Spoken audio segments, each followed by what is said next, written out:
Good morning. Happy Monday. Welcome to the Pitchfork Chronicles. I'm Taz here with Rob and Donald. And the Yankees went through their gauntlet, as the media quoted it, and deemed it. They went 7-5 after facing all these teams in series with playoff contending teams. And I have to say, I was shocked that they did as you would have liked to have been more, 8-4, 93, like really dominate. But I think to come out with a winning record in these 12 games, I thought showed a lot of moxie from the team. Um, I think a lot of things starting to click well. The pitching was okay. The offense held their own, and I think the biggest decision that really led them to having it after the Detroit series, not completely ending in failure, was keeping Caballero in the lineup over Judge, over Volpe. And I think, yeah, I keep thinking about how freaking awesome Judge is, and we're gonna get into his heroics as the show goes on. But I think that Boone had the balls to say, I'm going to stick with what's working and not play Volpe in the lineup and keep Caballero in. I think was the turning point. Offensively on the bases, defensively, that really started to kind of turn the table a little bit. And I don't want to use the other phrase, but it just seems like now the Yankees are sitting on the other side of the table where they are feeling in control of what's yet to come.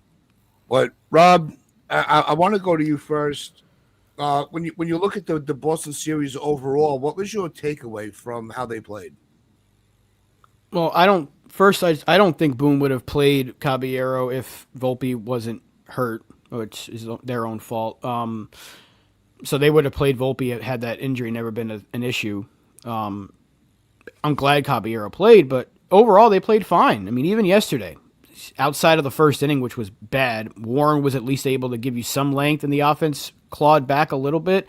Just it's hard to overcome a 6-run deficit, even for an offense like ours against a good team like Boston. You go in against Crochet, we're lucky to put up 4 runs against or 3 runs against him. So yeah, overall the series was fine. I mean, we took 2 out of 3 in Fenway. We haven't beaten these guys all frickin' season, so yeah, I'm fine with it. 7-5. I thought they were gonna go 6-6 when we talked about it a couple of weeks ago. I'm fine with 7-5. 3 of the losses were pretty ugly though. We got blown out in 3 of the 5 losses, but 7 with 2 series wins against division rivals, yeah, sign me up for that. That's a lot better than I thought we were gonna do. Yeah, I think the fact that some of the wins were against division rivals it was almost like those were statement series. That the past is behind us. We're looking forward now. Donald, how you feeling? Well, sports wise, terrible. If you could tell what's going on in my jersey, but yeah. But no, I thought the Yankees played really well this series. I thought they did. They played great this series.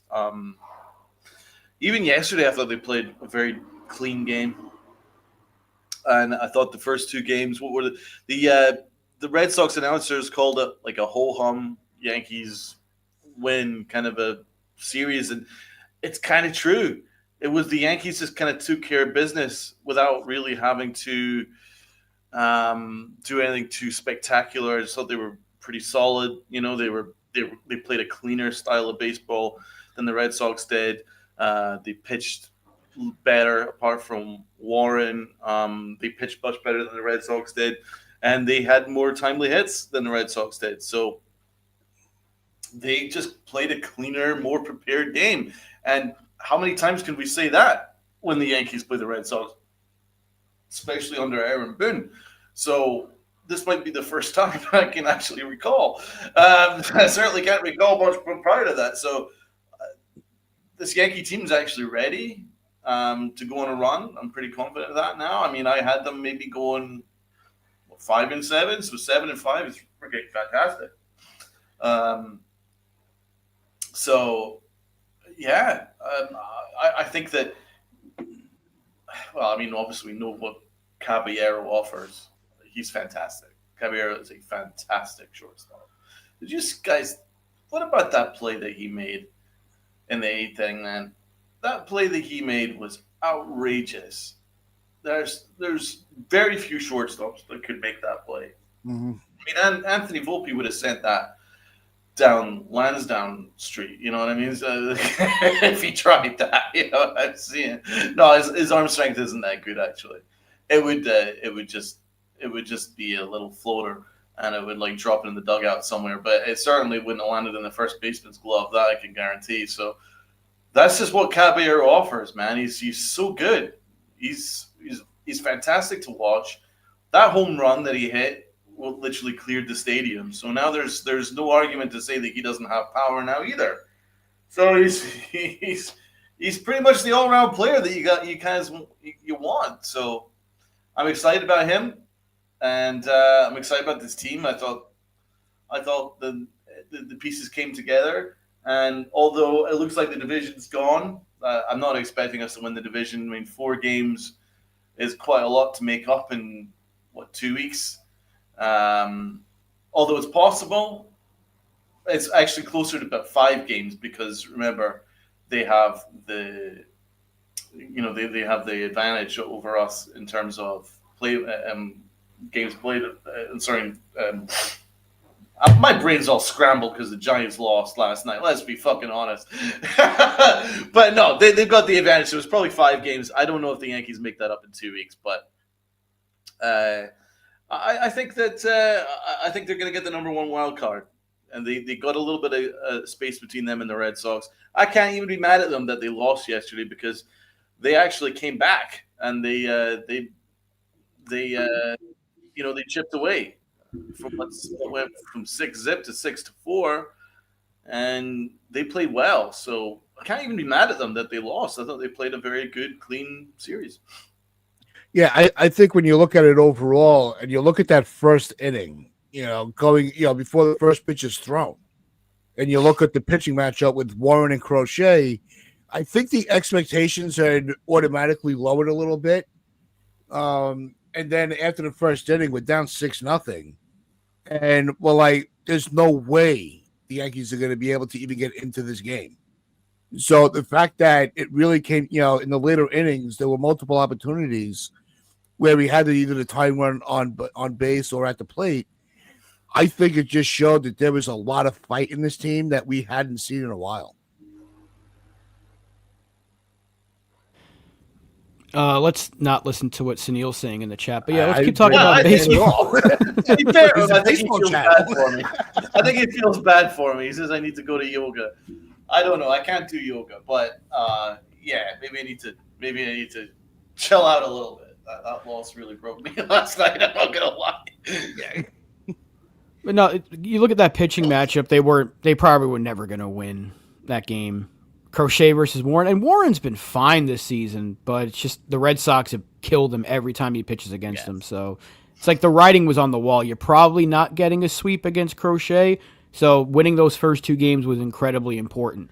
So again, they could have laid down and gotten blasted like 10-0 in that game. That's the way it was going. But that play by Caballero in the 8th saved at least a run, no matter what. Even if he just stopped it and didn't make the throw, a run was going to score. So either way, he saved the run, and it gave you a chance. Like they had opportunities. Judge, I think, led off the 8th with a single, but they couldn't get him across. They had chances, and considering they were down 6-0, it's like Donald said earlier, they played fine.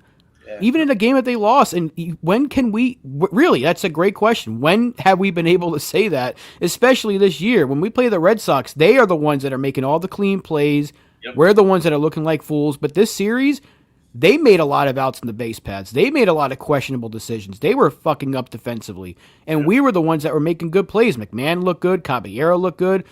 Apart from Stanton in left field last night, the defense was pretty sound. So.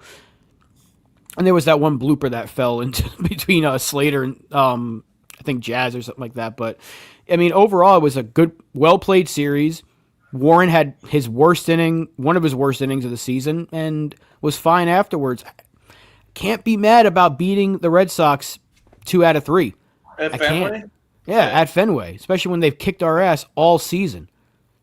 especially considering what was on the line. I mean, the Red Sox had just as Yeah. much at stake as we did, and we came out better. So, yeah, there's a lot to be positive about, actually, when you think about it. Yeah, I mean, I'm thinking back to that pop up in the in foul territory that fell between three players, and what made me laugh about the only thing that made me laugh about that play one because it was you got three people yelling I got it and nobody got it. I that shouldn't happen. But um, at that point, my wife's sitting next to me. She's on the phone with her mom. They talk every day, and I am doing everything I can. I'm sitting there. I'm trying to put a muzzle on, not to scream while she's on the phone. And you hear my wife in the middle of a sentence with her mother going, "How did that ball drop? What are they doing?" And I'm like, "All right, she's paying attention." So shout out to you, Kelly. That's hilarious. Here I am trying to be all polite and not interrupt her on the phone, and she's going screaming about the Yankee game. Like that's just how frustrating things have gotten at home That's when awesome. it comes to the Yankees. Now she's going. Now she's a big Yankee fan now. That's awesome. She's in. That's awesome. She had her Bronx Bombers shirt on yesterday. She was good. Oh, really? Nice. But no, I think with Warren, I was more impressed after the first inning than I was disappointed in the first inning. I thought the fact that he was able to give us length and pretty much not allow any more threats of runs to be put up, I think showed a lot of competitiveness in him. And because usually with Warren, he'll start out really well and then he'll kind of in the fifth inning kind of tire out a little bit.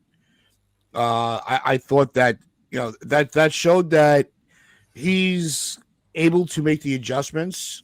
He's learning how to make adjustments. It's his rookie year. So these are the things that those games after that first inning are supposed to be a laugher for the opponent, and it wasn't.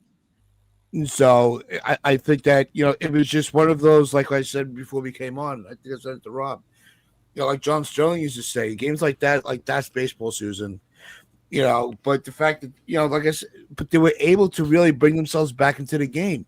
They played a really, really good series, and I think there's the with the exception of the Detroit series, I think that overall when they're playing these playoff teams, they show that they can hang with these guys and play good baseball. They had a lot of patience at the plate with Crochet. Crochet usually goes into the 8th, 9th inning against us. He was out early. They had his pitch count up. I think he finished his outing after 6 with 98 pitches. Still struck out like 12 batters though. Yeah, well, his strikeouts were insane. I'm like, oh, they're just gonna let because you knew they weren't gonna let him go until his arm fell off. It's not like it's a play in a playoff game. He's pitching until he's done, and until they have to drag him off the mound. But I think the fact we were able to get to him, run his pitch count up, chip away a little bit at the bullpen, and we just fell a little short. We just ran out of time. We ran out of outs because of having to face that star pitcher with Crochet. But I don't think it was that a traumatic loss. I think it was just a tough loss.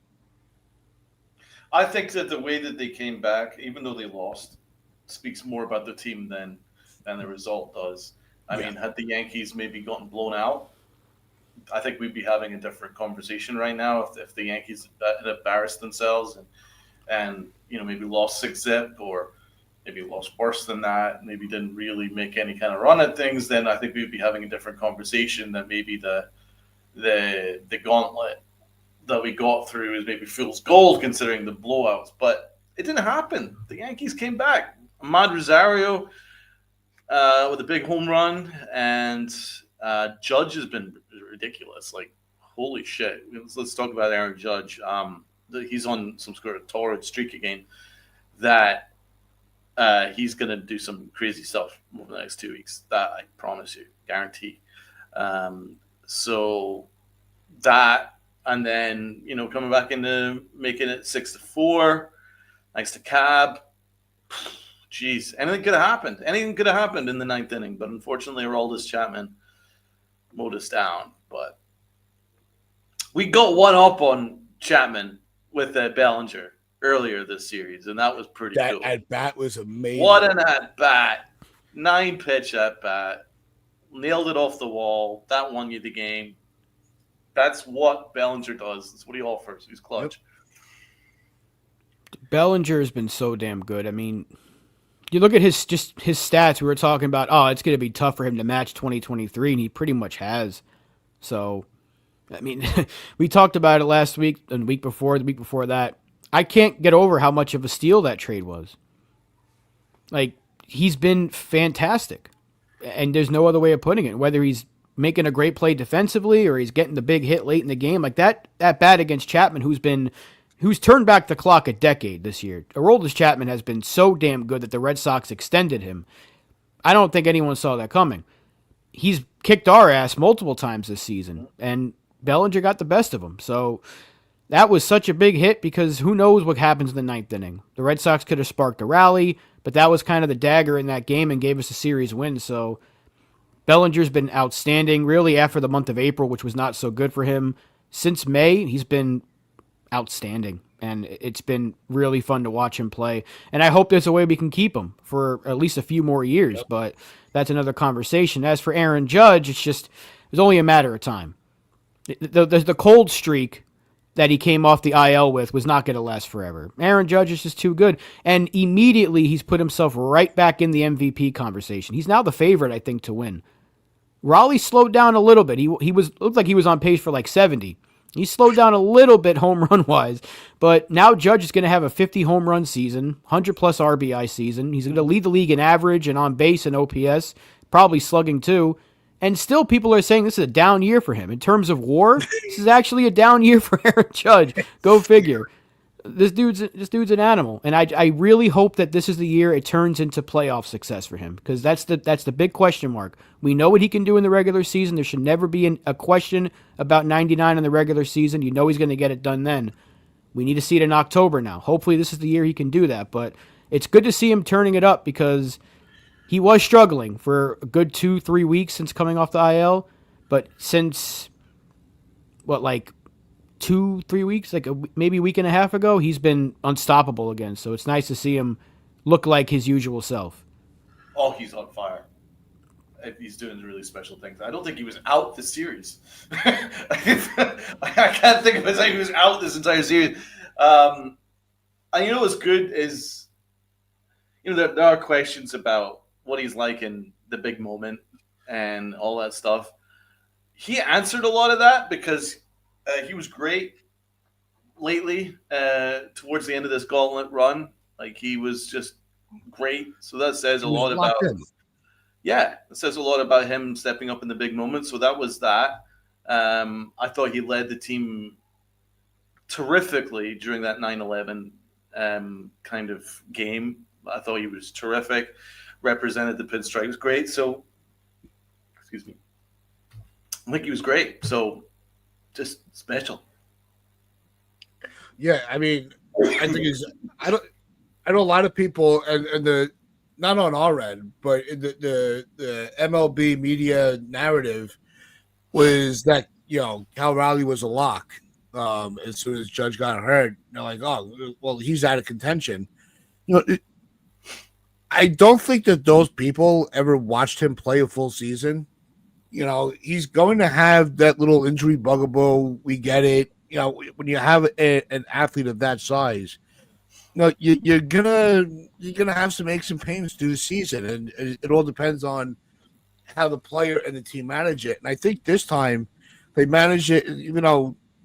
May have tweaked a couple of things on how he came back. I might have waited another series and give him a little more time to build up his throwing arm. But be that as it may, there is no way you can ever take Judge out of an MVP conversation. And yes, Cal Raleigh with his 54th home run the other day. I think it was yesterday he hit it. 54. So now he has passed Mickey Mantle in a single season home run count. Well, Judge Eh? just passed in the Yankees Oh, count. He God. just passed Berra and DiMaggio, sitting fourth all by himself on the Yankee all-time list. So like these two players are pretty much, whether for their team or in baseball, are pretty much going blow for blow of who's beating a record. I mean, it's an amazing. I think this is probably really one of the harder MVP discussions with Judge. This is the only competition he's really ever had. That's true. What's he on pace for? Raleigh? Is he on pace for beating 62? He'd think have to so. really stay hot. But what's he at right now? He's at like 54, 54. I think. Yeah. So, yeah, he'd probably have to hit another. He has to hit obviously another 9 home runs. Which, knowing his power, that's really all he kind of is at this point is a home run. So he can do it. I mean, he's got that kind of pop in him. He can go on a freaking streak of 9 straight games with a home run, and it wouldn't surprise me. But so could Judge. exactly, so could Aaron Judge. Judge could with the way he's swinging the bat right now, he could finish with 60 the way he's going. So I don't think he will, but it's just Raleigh's power is special, and as long as he doesn't reach Maris. I don't want him to reach Maris. Finish at 60. Yeah, I don't think Finish he will. at 59. Just don't overtake Maris, please. And Dev, thank you for the 10-month membership. Appreciate your support, your friendship to all of us. You are not invisible to us at all. So thank you. Yeah, Dev was once again the early bird. 4:20? Was it 4:24 a.m.? I don't know what time Dev goes to sleep, but he's obviously up early enough to say what's up to us. So big shout out to Dev. Well, I don't know who's going to finish with the most home runs. I think that if you're taking these two players and you look at their stat lines side by side in comparison, right now, Judge leads in so many other like Judge's on base percentages. I think it's almost 450. Like it's crazy. He's almost always on base. He's really changed his approach to the plate. He's taking his pitches more. He's walking more, but they're intentionally walking him. Like they're scared to pitch to Judge. They're still pitching to Cal. Like he doesn't have the intentional walks like Judge has. So I think that tells you right there. Is he the most valuable player in the league? That's still to be determined. But it is undeniable that Judge is the most feared hitter in baseball right now. Let's not forget that they took an MVP away from Judge basically for batting average in 2017 because Judge had Altuve in like every other category, but they gave it to Altuve. So using that same voters' logic, Judge should smoke Raleigh in the voting, right? Because Judge is better than him. And like on base, Judge is at 448. He's like 50 points better than the second place person. Vladdy Jr. has 397. Raleigh's not even like top 10 in on base. So, like, if you're going to go by average and on base and even slugging, Judge has him by 100 points. So it's like, it shouldn't be a conversation if you're using the same logic they took an MVP away from Judge for, then this one should go to Aaron Judge. But if Raleigh breaks Judge's record, if he does hit 63, then it's going to be Cal Raleigh. We know that they don't really follow logic, though, the voters. That's very true, yeah. They just they make it up as they go along to fit their own narrative. Remember Hideki Matsui? A lot of them voted that he wasn't Rookie of the Year because they technically didn't feel like he was a rookie, even though he was actually running for Rookie of the Year, so he was actually the rookie. But they didn't give it to him because their own decision, their own logic, which didn't make any sense. So they kind of make it up depending on the award or whoever the person is. A lot of the time, if it's a Yankee, then they will do the same thing. So logic doesn't really exist. So who knows what they're really thinking? But I know that I would not dismiss Cal Raleigh because he is breaking all kinds of records right now, especially as a catcher. And then you add the question, who means more to their team? I think it's pretty obvious that Cal Raleigh means more to the Mariners. Like, what would the Mariners be without Cal Raleigh? It would be an anonymous team this year. But the Yankees, they've got 7 guys that have hit 20 plus home runs. They've got multiple guys in the pitching rotation that have been fantastic. You've got guys that could be just as valuable in terms of Cody Bellinger and Big G. So with that logic, you would say, you know what, maybe the Mariners, maybe it's Cal Raleigh that's the real MVP. What about that? I think that's fair because aren't the Mariners like top 3 in home runs this year? And a lot of it has to do with Cal Raleigh having 54 of them. So, yeah, I mean, you're not wrong about that. The Mariners have phenomenal pitching, although it's not been as good this year as I thought it would be. But yeah, you take Raleigh out of that lineup, what are they? You take Judge out of the Yankees lineup, though, we've already seen without Aaron Judge, they will struggle more than you'd think. Like, I know Jazz and Belly and even Goldschmidt, Ben Rice, all these guys have been great, but we've seen even this year when Judge goes down, they struggle. So Raleigh definitely statistically is what's helping the Mariners offense a lot this year, but they're both pretty damn important to their teams. But you could definitely make the argument this year that Raleigh's been way more important to the Mariners because they're 82 and 60 something like that. So they're like right behind us in the standings in terms of record. Mm-hmm. He's been a huge part of that. Getting Suarez has helped them for sure. He had a bit of a slow start with them, but Cal Raleigh's been going since day one of the season. He's just been hitting home runs left and right. Without him, they would probably be in 3rd place in that division. That West is tight right now. Yeah, I think that's part of the MVP equation that does get lost when everybody just looks strictly at the numbers. Because I think, Donald, you hit the point right on the head. Is you take that player out of the lineup, what are they? And that's what makes this year's race between Raleigh and Judge such an intriguing conversation because they're both the same this year. I mean, Raleigh will never be Judge. When you look at the impact in the lineup, they are extremely comparable. Because without either of those two players, the postseason race may not include the Yankees or the Mariners. So I think that this is really it's gonna come down to how much you favor one player over the other, as far as when the votes come in. I personally don't think there's a wrong popularity contest.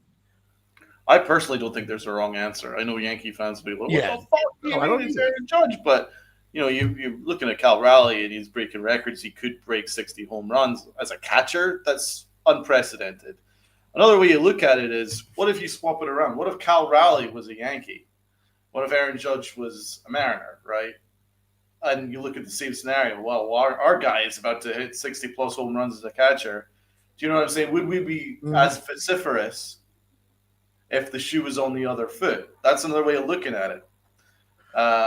So I'm just trying to be open-minded about it. I would be surprised if Aaron Judge gets it, not because Aaron Judge isn't deserving, because he absolutely is. He is absolutely the MVP in most logical ways of looking at it, but you know what the voters are like. They gave it to Altuve and he did nothing that year. Did absolutely nothing, and they gave him the MVP, right? Aaron Judge hit 50-plus home runs, and it wasn't enough. So they changed the narrative depending on how they want it. So I'm also kind of going by that as well. So how can you really trust that? I mean, you have to be – I think for a Yankee to win an MVP, you have to be that much better than everybody else. That much better. Like streets ahead. Like last year, there was no competition. Like last year. Or, you know what I'm saying? You have to be streets ahead because otherwise they're going to look for something else. I mean, Derek Jeter got robbed of an MVP. I'm never going to forgive them for that. Absolutely robbed of it. So, I mean, this is what they do. This is what they do, I'm afraid. So, I still don't think there'd be a wrong answer, though. Like, I personally think it's going to be Cal that gets it. I just hope that he doesn't beat Maris's record. I want to protect Maris's record at 61. Even though Judge broke it, I don't want anybody else to overtake it. Not this quickly. No. Well, I think never. it's because we're probably not going to see something like this again from a catcher. Even Cal Raleigh probably won't hit 55 again next year. It's tough to do that unless you're like the elite of the elite in terms of power. So for that reason, he probably will get it because he's been going from the start of the season. And had Judge not missed that like 10-day period, there might not be a question right now. But the fact that Judge has pretty much put himself right back into it tells you how much of a tear that Judge has been on. While, as Damian points out, second half of the season, Raleigh has not really been hitting very well. So that's kind of turned the tide in Judge's favor a little bit. But you can also bring it to like a basketball conversation. Like I think Jokic probably should have been MVP last year. But they gave it to Shea because Shea had a great season. But statistically, Jokic was probably the better player. But in the sake of like, let's just have some variety here so it's not the same person over and over, they gave it to a very deserving Shea. SGA. I'm not going to try to butcher his name, but that you kind of see that. So maybe in terms of this year, it's like, yeah, Judge is probably the technical MVP in terms of stats, but let's just do it a little bit differently this year. A catcher's going to hit 60 home runs. We're probably not going to see it again. Let's give it to him and just let him have the award. I can see that happening, and there is no wrong answer here. That's how good Cal Raleigh has been. Mm-hmm. We're not going to try to undermine him because he's been so freaking good this year. Without him, the Mariners are probably in third place in that division and looking up at a playoff spot. So he's been that important to them, even with his second half struggles. Yeah, I like this comment from Egyptian. You know, hopefully Judge wins World Series MVP. I would rather him win the World Series MVP this year than the MVP. I mean, that is probably a layup comment. If there ever was one. Definitely. I also like this comment from Felix here because I think it's true. If Riley was a Yankee, I would be sweating bullets looking at Judge across the way. And I think that just speaks volumes. Like, Judge is one of the more prolific hitters in the game right now. You know, and he also, the other thing that's comparable is these two MVP candidates really are, you know, they're also defensively playing well. Judge is, you know, I know Rowley's defensive numbers can be picked apart a lot more than Judge's, you know, but Judge also, you know, he's been playing hurt, and he's building up his arm strength. So I just think it's going to be interesting, and I mean, I'll say it right here: if it's not Judge and it's Rowley, I'm not mad. How do you have to be, you know, consistent in that? Because I said it earlier in the season on a show with Rob before the trade deadline even came about. You know, before the All-Star game. You know, I think it was at that point we said it's time to put some respect on his name because you saw what was in the works with his ability. Facts. I mean, look at it this way. If he finishes second, that'll be what? The second time Judge has finished second in the voting, or second or third time with multiple MVPs already. Like, it just tells you how good he is. We don't need him to win another one to be like, yeah, this dude's the best player in baseball. Enjoy what you're watching with Aaron Judge, because every single year he's in the conversation to be MVP. He would have won 3 straight had he not gotten hurt in 2023. That's the way I look at it. I was just going to say, I think 2023 was the only season he was not in the top 5 for MVP votes. Because he got hurt. Had he not run into a piece of concrete and saved the game for us, he would have won the MVP that year. He was on pace for another 60 home run season. He was, yeah. And you could make the argument that if they actually bothered to pitch to him this year, that he would actually already be ahead of Cal Raleigh's home run number. I actually believe that. So that's another way of looking at it. Because how many times have we watched the other manager just do that? Yep. That's it. Literally, what was it, the entire Rangers series? It was just like, and then manager laughing about it. Yeah. So that's another way of looking at it is, because I'm looking at it from both sides. You would say, well, shit, they don't really pitch to Aaron Judge. They pitch to Cal Raleigh, but they do not pitch to Aaron Judge. They refuse to. They're terrified of Aaron Judge. They're literally afraid of him. He like haunts pitchers' dreams. He haunts managers' nightmares. You know what I'm saying? They're so afraid of him, they don't pitch to him. He gets at most like one pitch to hit a game, maybe two. And the fact that Judge still is putting up MVP numbers with getting such a slim amount of pitches to hit in a game, you have to be that good that when you do get your pitch, you still nail it. It says a lot because you just don't get that very often because they're that afraid of him. They'll walk you or you'll pitch away to you or they'll try and limit the damage. It's gone to the stage where it's like he's getting the Barry Bonds treatment now. And we were always worried about that, but he's getting the Barry Bonds treatment. I mean, what were they saying? They were interviewing Alex Cora yesterday in the 35th interview before the third inning. And you know, they were saying, well, what do you do about Aaron Judge? Are you going to walk him? So even when it gets to the point where even the interviewers are like, maybe you guys should think about walking him. You know what I'm saying? It's just like, because he's that freaking terrifying.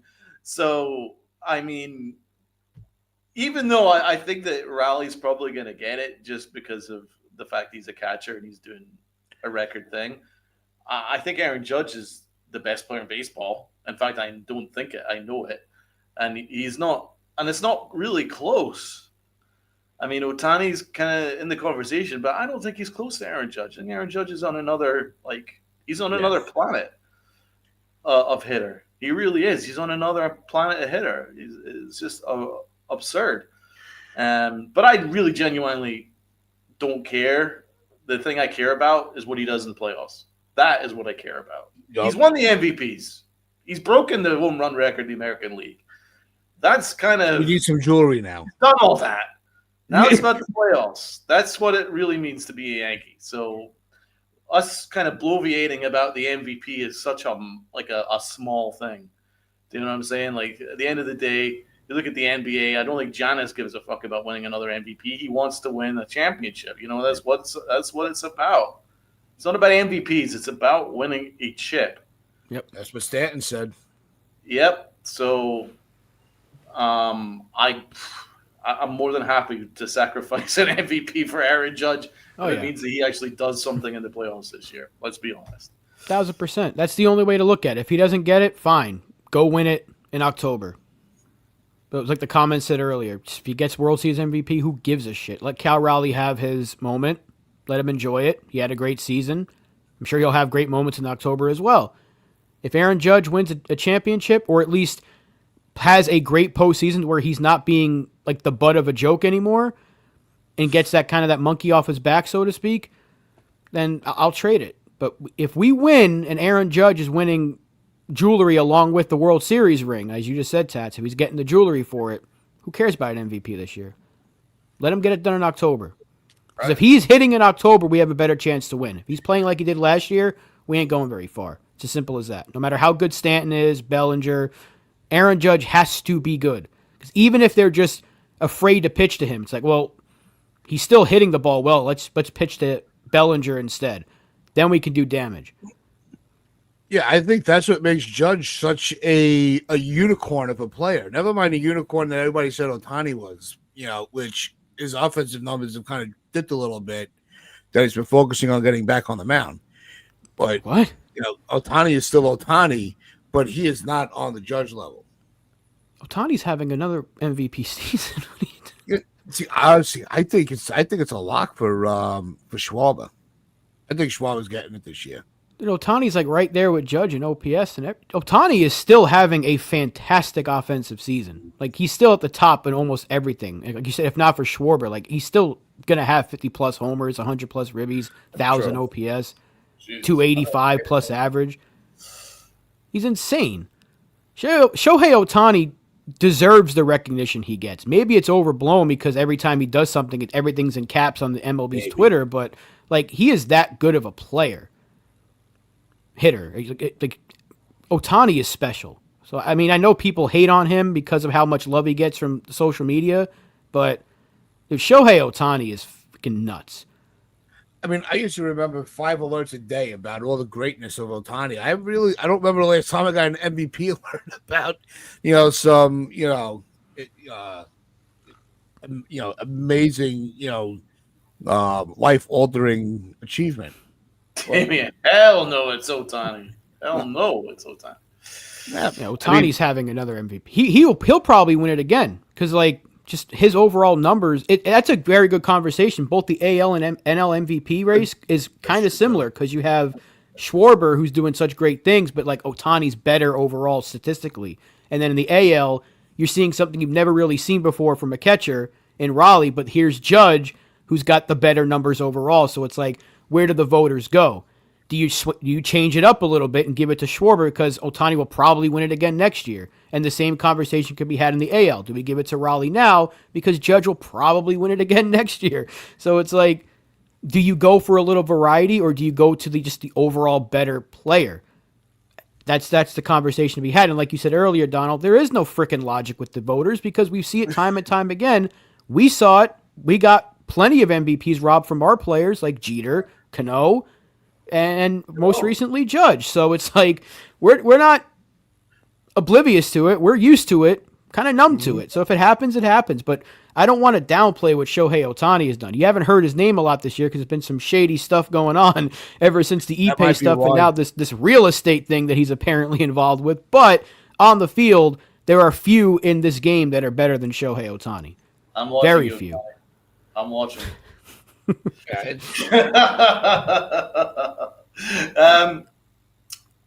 Let's talk a bit about Caballero. Do you think Volpe is going to be playing in the Twin Series? I think it's a 50-50. I could see, Boone's mentality. Well, it's the Twins, so if we're not going to get him in, if we're going to get him in, let's get him in a game this series. I think we could see him in the lineup tonight, but I think it would be a mistake. But it wouldn't shock me if they slot Volpe in. But like Rob said earlier, we don't know his health status. They won't put him on the IL, but they're not playing him. So right now he's just sitting next to Daddy, handing him bubble gum. Yeah, so we don't know what's gonna. I don't know how to gauge what's going on in the lineup. Put it to you this way: if the Yankees were a smart organization, Caballero would be playing shortstop every single day until they know what their playoff status is for sure. Whether they know they're the first seed in the wild card or maybe they win the division, first, second, third wild card team. Once they know their standing, Caballero should be playing every single day, and then he should be playing every single day in the playoffs. But these are the New York Yankees. They're never going to beat the Anthony Volpe son allegations because look at what Brian Cashman was doing, puffing him up. Yep. So he will play. It's not the right call because it's night and day. The defense, even the offense. With Anthony Volpe on the bench, they're a far better team. Even in a loss last night, I said they cannot go back to Anthony Volpe, can they? It was a rhetorical question because they will go back to Anthony Volpe because they're that stubborn. But I mean, if they were really baseball people like they say they are, they would look at this and go, "Wow, we're a better team with Caballero at shortstop. Maybe we should stick with Caballero at shortstop." That's what most teams would do. But I would not be surprised one bit if they say Volpe's healthy, he's starting tonight, and that's the wrong decision. Caballero is far and away the better option. Oh, it's not even close. That's why I was so impressed with the series because it was such a tidy series. Why? Oh, it's because they've got such excellent defense coming from third base and shortstop now. What a difference. But what a difference Caballero makes. He's making incredible plays defensively. When he's on the base pass, he's frightening. He's automatic on the base pass. Like, you know that once he gets on base, whether he gets a single or a double, you count an extra base there because he's going to steal it. That's what he does. That's huge in the playoffs. That's not just like, oh, that's that could be useful. No, that's huge. Huge. I think they showed a stat yesterday. I don't remember the exact number, but the Yankees are leading the league in stolen bases. I think it was since July. But Who did they acquire in July? The Right. best stealer in the league. yeah, exactly. But that's it goes to my.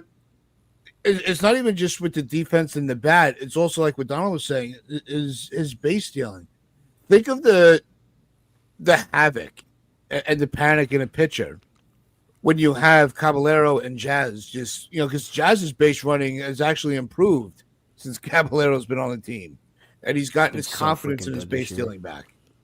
So, I think that it's how do you Caballero's got to be the guy. I'm like I said it last week. I'm done with the Volpe experiment. I'm really the one thing that really upsets me about this whole Volpe and Caballero thing is the Yankees still talk about Volpe even though Volpe's not even on the field. They spend so much time talking about this kid, talking about him, puffing him up, screaming into the elements about how amazing he is, and this, that, and the other, right? Meanwhile, right under their noses, playing shortstop as they are talking about Anthony Volpe, basically crying about how great Anthony Volpe is, they've got a great shortstop playing right now who's doing special things right now. But the Yankees are so focused on being right that they're not focused on what's actually important. Sometimes jobs are taken. That's what happens. Sometimes somebody better comes along and takes your job. That's life. That's democracy. That's fucking capitalism. That's sports. That's every walk of life. Sometimes someone in there takes your job and is better at it than you are, and you have to ride with that. So the Yankees have gone lucky. They got Caballero for nothing. Caballero is worth so much more than what the Yankees got via trade. They got him. Scouts are like, how the hell did they get this guy for nothing? Right? And meanwhile, whenever he's on the field, he makes special things happen. He run the bases like his head's on fire, and it's like crazy. He's always stealing bases.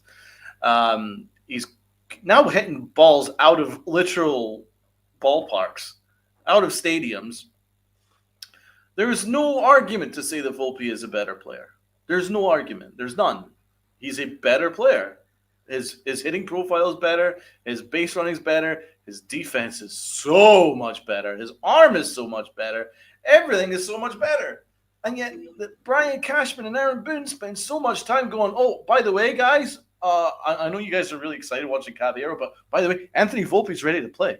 Anthony Volpe is going to be on the bench today. Anthony Volpe's great. Anthony Volpe's our guy. Anthony Volpe's our guy. It's sick. You guys need to fucking stop.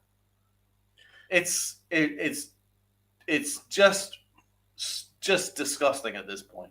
It's a little bit creepy how locked in you guys are on this kid, right? It's beyond common sense.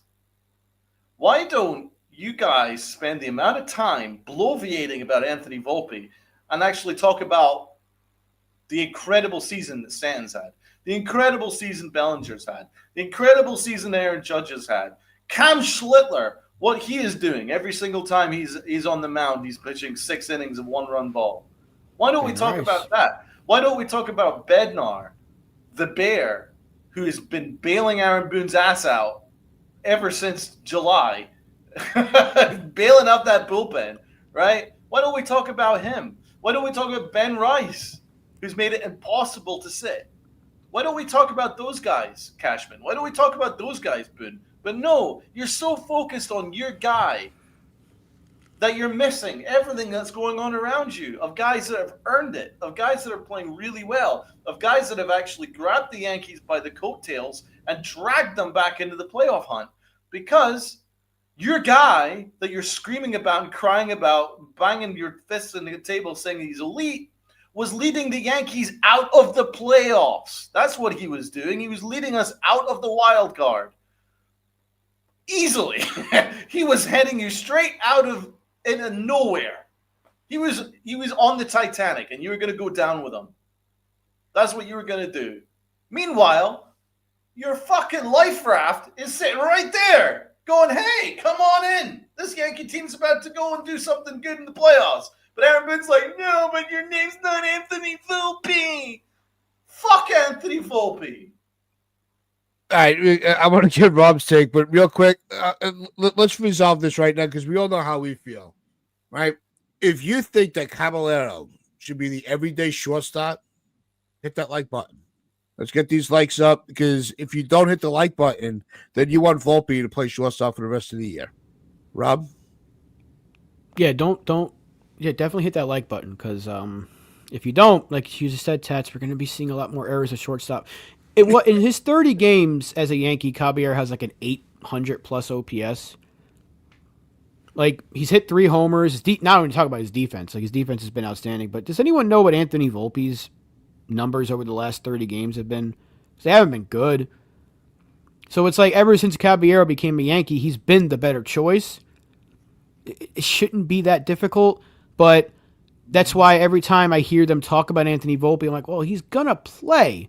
So like, even though Caballero is the better player, the better choice, and the smarter choice, any other team in baseball would make that decision. The Yankees are continuing to play this narrative that Anthony Volpe is the guy. Even Cashman said it. I still view him as the shortstop. Have you not watched the games? I could see if Volpe had turned it around after the All-Star break and was like really making it a tough choice. It's like, well, what do you do here? Because both guys are playing well. How do you find playing time? That's when you can use Caballero's versatility. We can play him in right or play him at second. Then that's an actual conversation. But like, there's no question now. There should be no argument. You have the better option. That was the argument all season. Tats brought this up recently as well. It's like, well, you didn't have a backup. Now you do. In fact, Volpe is the backup because now you have an actual starter. And even, thank God, Talking Yanks actually said this to him. It's like, well, the conversation was you didn't have a shortstop. Now you do. You have multiple options. And Boone still cannot. He was a little less quick to say, oh, Volpe's the guy. I think even in his mind, he's like, can I really go back to Anthony Volpe after watching? Just that one game last night should have cemented it. But, again, the Yankees are the New York Yankees, and we're going to find out if they really are turning that corner, so to speak, but in this series, if Anthony Volpe's starting at shortstop. It should be Caballero from now to the end of the season. And all throughout the playoffs, Volpe shouldn't even really crack the postseason roster. He shouldn't. Do you want to win or do you want to be right? That's my question to Brian Cashman and Aaron Boone. Do you guys want to win or do you want to be right? Because this Yankee team is playing so much better without him. It's not even funny. It's obvious. So do you guys want to win or do you guys want to be right? If you want to be right, then you ain't gonna win. I'm sorry. Right. I want to go back to one more thing because we spent so much time on Volpe. There's still now that argument, of what's going to happen with the postseason rotation, and there's still some time for people to make their case. As it sits right now, where do we see Warren as a postseason pitcher? He's not. Literally, I think we're all in agreement on that one.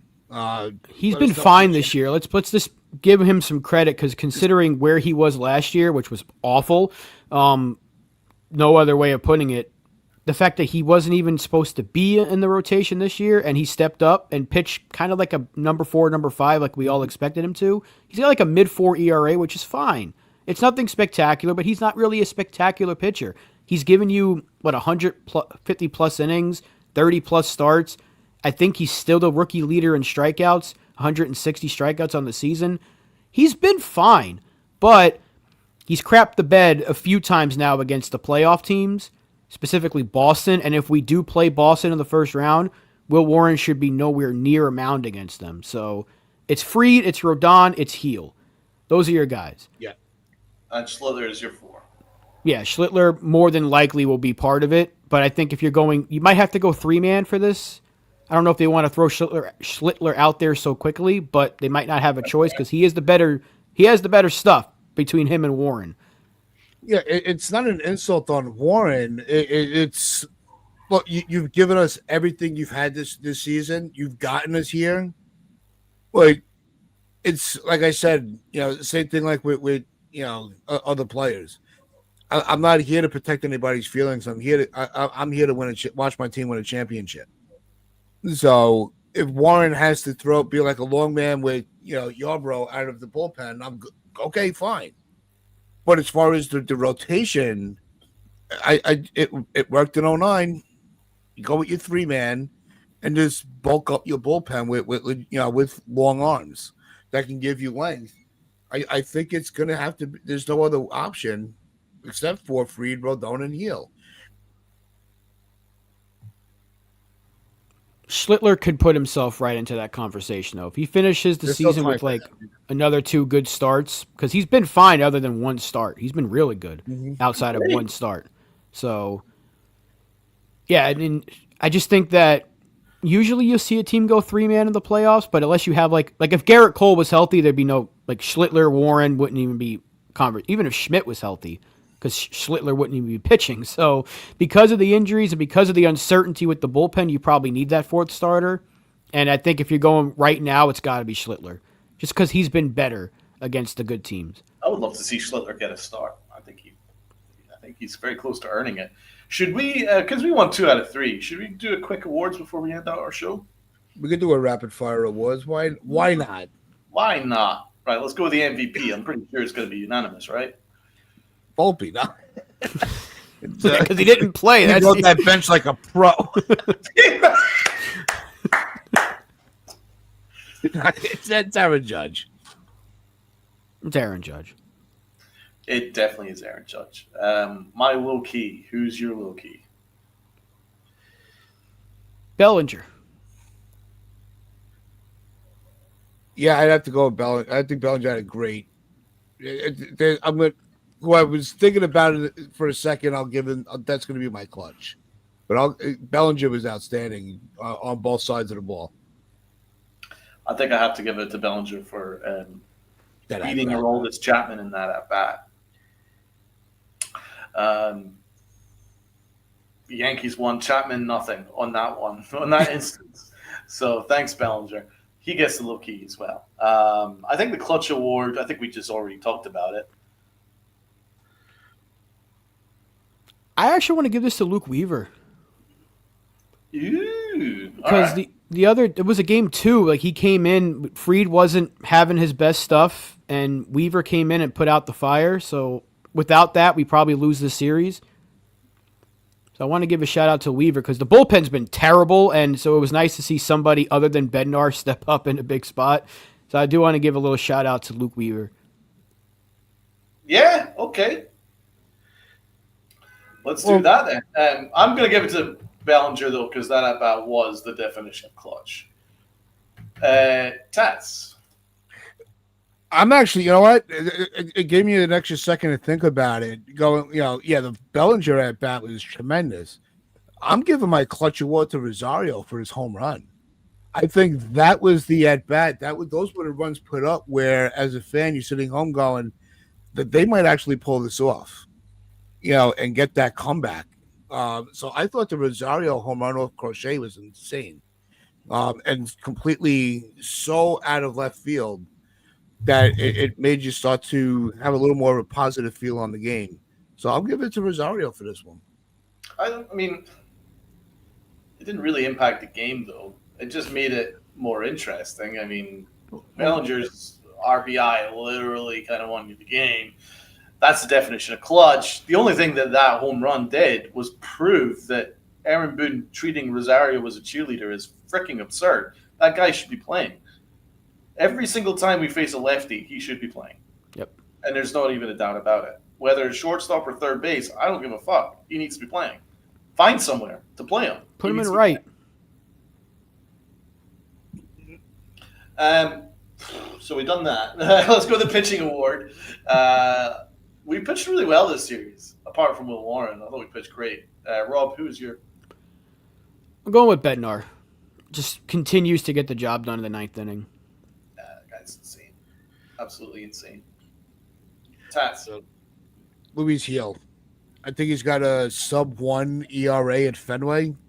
Um, he he pitches phenomenal in that ballpark, and when we needed him to have that level of a start, he gave it to us, which is why we won the series. So I'm going with Heel. Amen. Wasn't he carrying a no-hitter at one point, Luis Yep. Seal? I think it was in the 7th. He was carrying a no-hitter. Unbelievable.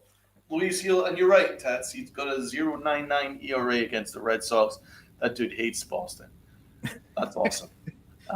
So let's go with that. I definitely think that he's a pitching award. Aaron Boone, despite spending so long talking about a player that doesn't actually play in your team this series, didn't have too bad a series. Rob.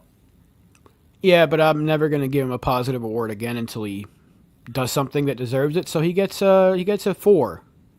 It's still fair. below the average. I love it. Tats. I know that they could easily say he didn't play because of the injury, but the fact he actually kept Volpe out of the series, I'll give him a 5. What I'm gonna do is, because the Yankees actually played a clean standard of baseball, and he didn't do anything crazy, I'm gonna give him a 5. That's as high as he'll ever gonna be with Aaron Boone. I can't go over that. No. Even if the Yankees sweep a series, he's never gonna get anything above a 5. It's just as simple as that. But I think he for him, that's a great day for him. So he gets that award. We now move to the L. Uncle Ted, who's your L? Oh, that's because I like the bounce back that he gave and the way he was able to eat innings, but I'm gonna give the L to Warren. We needed you to step up, and it's a very soft L. It's not an angry L, but we needed you to get us out of the gate a lot better than you did. Giving up 6 in the because we've given L's where it's just been bad, But I was hoping that Warren, because he usually starts off really well. If he started off well last night, the outcome could have been different. It's an easy L for me. It's Will Warren. 6 runs in the first inning, 5 hits to start the game. You pitch us out of a game immediately. It sucks. He was bad last night. Bounce back was fine. Overall, his numbers have been fine this year, like I said earlier, but that first inning was awful, and there's really no other player in this series that's deserving of an L. Without that pitching performance, probably could have won that game. So, that's an L. It's not a Hicks award, but it's an L for sure. Yeah, not an angry L. I mean, Jesus Christ. We had a chance to sweeping the Red Sox and to take care of them and say goodbye to them and be assured of us being the number 1 wild card team. And Will Warren brought the Red Sox right back in it. They're only a game and a half behind. It's not like it's done. 6 runs? Are you kidding me? Then the Yankees didn't even have a chance. And you saw what the Yankees did. Once they had an opportunity, they started chipping away. If Warren didn't implode in the first inning, then the Yankees probably could have swept them. We were the better team this series. So, no. I mean, angry L, soft L, whatever L, it's a freaking L. Will Warren, L. Fuck that. Absolutely. You're my boy, Blue. You are my boy. You're my boy, Blue. It's Caballero. You're my boy, Blue. I freaking love you, kid. I think you're awesome. Rob? I'm going to save the other sport for the Hicks Award. I'm going with Caballero. What a series. Tats. I'm going with Jazz. I thought Jazz had a really good series. Good at bats, bases, defense. He could have easily been the low key had it not been for that at bat from Bellinger. Jazz's arm strength is through the roof, though. That one throw to first base went 8 feet behind the freaking first baseman. It was wild. So I guess we move on to the Aaron Hicks Award. I'm going to go last because I'm going to town. So Uncle Tat, you go. I have a feeling I know where you guys are going. So I'm just gonna be on the same road, but I'm gonna go into the other lane for a second, and I'm gonna give my Hicks Award to the Jets for just being the Jets. After week one, I said to Rob, I said to them before the show, I said I thought there'd be a lot more of a competitive game, but the Jets will always jet, just like Hicks will always fuck up. So, New York Jets, you are the Aaron Hicks of the NFL. Rob. I got a bigger Aaron Hicks than that. I thought it was very fitting that you used the word soft earlier, Tats, because there was one person that made a lot of New York fans that word yesterday, and that was our stupid fucking defensive coordinator, Shane the Terrorist Bowen. How are you employed? I know we're a baseball show, but yeah, I'm wearing a Giants jersey. Donald's wearing a Giants hoodie. That absolute fucking terrorist decides with 14 seconds and the best kicker in the NFL standing over there on the sideline that can hit it from 75 if he really wanted to. Let's play soft coverage the entire way through the fourth quarter and just hand you a victory. We just had a 20-second touchdown bomb to Malik Neighbors where he couldn't see because the guy's hand was on his face mask. He still caught it. Russell Wilson, no matter what people want to say about him, put up a near 500-yard performance. We haven't seen a quarterback do that in a Giants uniform since this guy, I don't think you can see it, but number 10, Eli Manning. That was the last time we had a quarterback performance like that for the New York Giants. And Shane Bowen says, we don't want it. You take it. You absolute terrorist. I hope the FBI comes to his house, knocks on his door, along with James Hudson, too, because that scumbag can go, too. What is this, a block, or are you trying to smack the guy's helmet off? Screw him.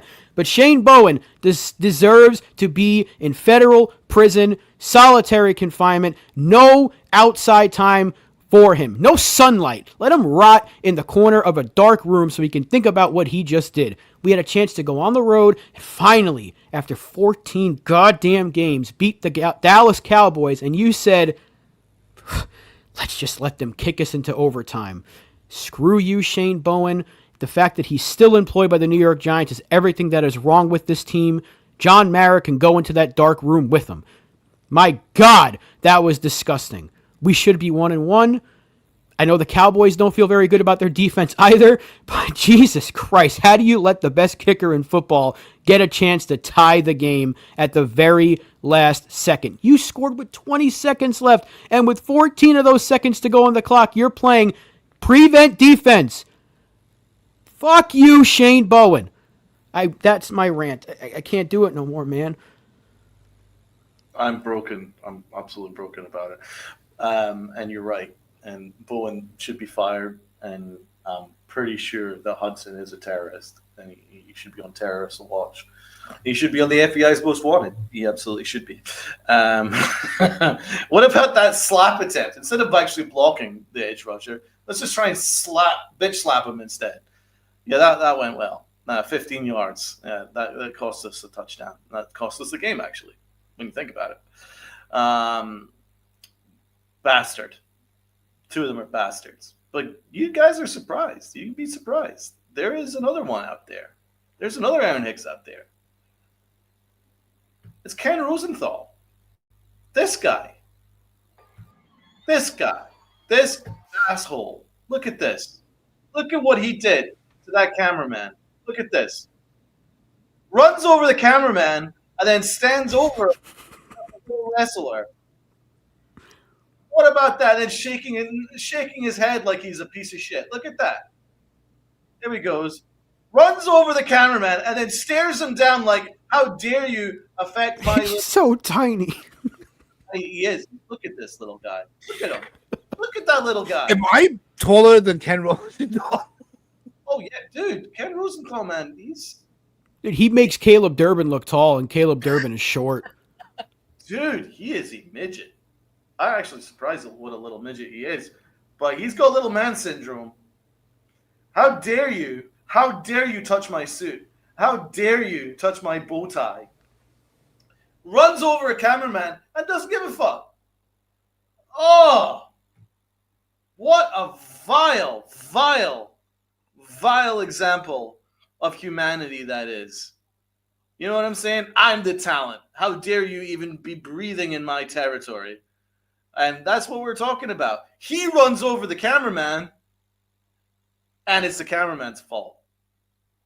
That's the shit that used to happen back in like the frickin' 1700s when if a king, runs over somebody, then it's somebody's fault for even being in the way of the king. You know what I'm saying? And that's what Rosenthal was like. How dare you be in my vicinity? My perfect purple suit, my $10,000 bow tie. Fuck off, elf. Fuck off. Honestly. How dare you? This is 2025. Show some respect. That guy is someone who's working hard for his family, working hard for a career, filming your ugly little elf ass. Right? He's filming your ugly little elf ass, and you got no respect for him. You just looked at him like a piece of dirt. This is 2025. That doesn't happen anymore. You should be ashamed of yourself. You're nothing, man. No one cares about you. I don't care about you. I don't need your little fucking interviews. Your stupid little interviews with Aaron Boone. Your little bow tie. Your little fucking bow tie. Bro, you're a teddy bear. Your outfit, you look like a teddy bear, man. You go to Toys R Us and you get a little fucking 3-foot stuffed teddy bear with a suit and a bow tie. That's you. Toys R Us is bankrupt. You can't go there anymore. You got none. And you think you're so great. You think you're so fucking amazing. You can't have anyone being in your vicinity. You can't have a cameraman breathing on you. You ran over the cameraman. What are you doing shaking your head looking at him like it was his fault? You know what I'm saying? Who the fuck are you prick? Huh? Help him up. Oh, no, but you can't have his worker germs on you. His worker class germs on you. No, that doesn't happen anymore. It doesn't happen anymore. It's not the 1800s. It's not the 1900s. It's 2025. Ain't better than anybody else, man. In fact, I think the cameraman's a better person than you are. So I hold the cameraman higher than you. Right? Because that cameraman had every right to grab that camera and smack your little ugly ass over the head with it. But he didn't. But he probably felt hurt that you run him over and you didn't even help him up. Who the fuck are you little prick? Not acceptable. Unbelievable. You should be ashamed of yourself. But he won't be. You'll be getting that little bow tie dry cleaned. And you'll be sitting in his little ivory tower. He's like, how dare that little worker touch me? Prick. Go fuck yourself. Ran over. And done. He's going to wrap things up for us today. Do hope that everybody does enjoy their Monday. Enjoy the Twin series. Keep those notifications on. There might be. I'm really trying to squeeze in with my work schedule for today. After dark tonight. So that is still pending, depending on when I get home. So keep your notifications on for that, so you don't miss it. And we do hope everybody did enjoy the show. So make sure you hit that like button, hit that subscribe button, share this out with your friends, your family, the strangers on the corner. Since the Pinstripe Chronicles, I am Uncle Taz here with Rob and Donald, wishing you all a great day and wearing those pinstripes with pride and play hard. Unless you're Shane Bowen, fall in a ditch. Wear your bow tie with pride.